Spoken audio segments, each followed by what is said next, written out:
Épître de Paul aux Romains, chapitre 11. Je dis donc, Dieu a-t-il rejeté son peuple? Loin de là. Car moi aussi je suis israélite, de la postérité d'Abraham, de la tribu de Benjamin. Dieu n'a point rejeté son peuple qu'il a connu d'avance.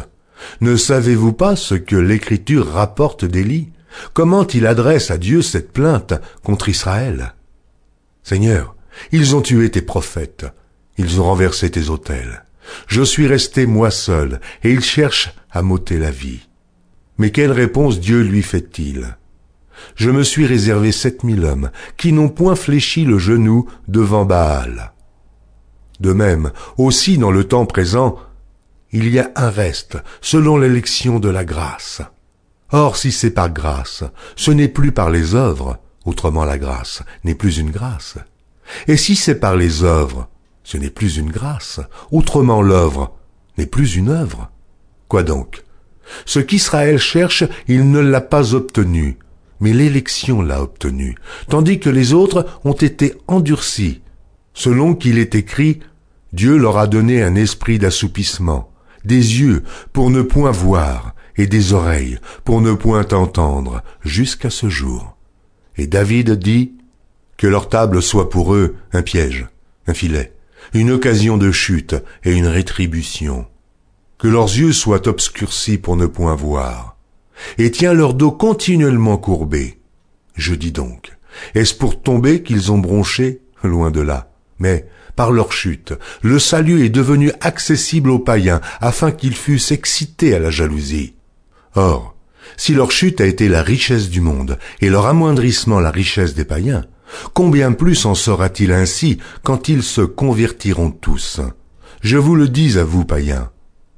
En tant que je suis apôtre des païens, je glorifie mon ministère, afin, s'il est possible, d'exciter la jalousie de ceux de ma race et d'en sauver quelques-uns. Car si leur rejet a été la réconciliation du monde, que sera leur réintégration, sinon une vie d'entre les morts? Or, si les prémices sont saintes, la masse l'est aussi. Et si la racine est sainte, les branches le sont aussi. Mais si quelques-unes des branches ont été retranchées, et si toi, qui étais un olivier sauvage, tu as été hanté à leur place et rendu participant de la racine et de la graisse de l'olivier, ne te glorifie pas aux dépens de ces branches. Si tu te glorifies, sache que ce n'est pas toi qui portes la racine, mais que c'est la racine qui te porte. Tu diras donc, les branches ont été retranchées afin que moi je fusse hanté. Cela est vrai.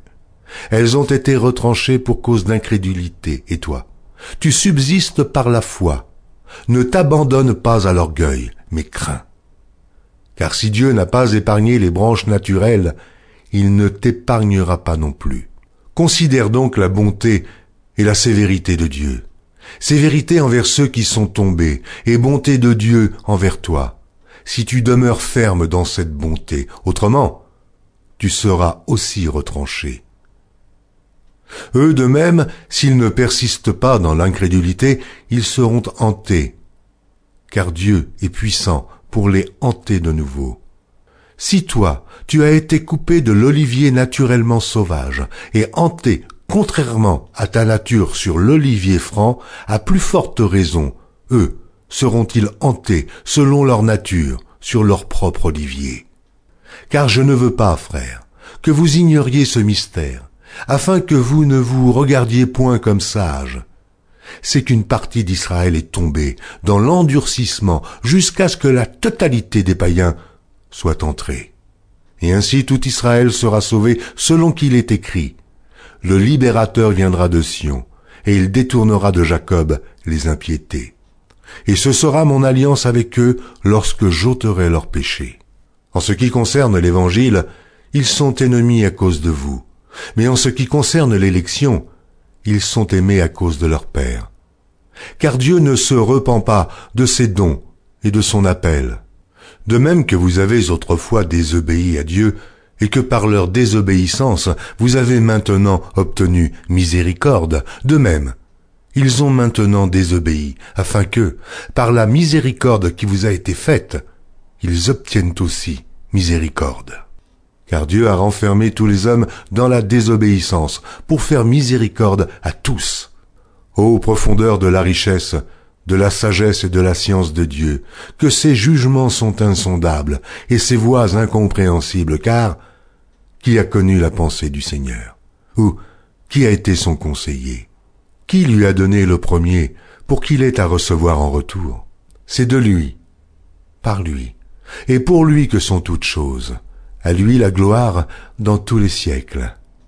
Amen.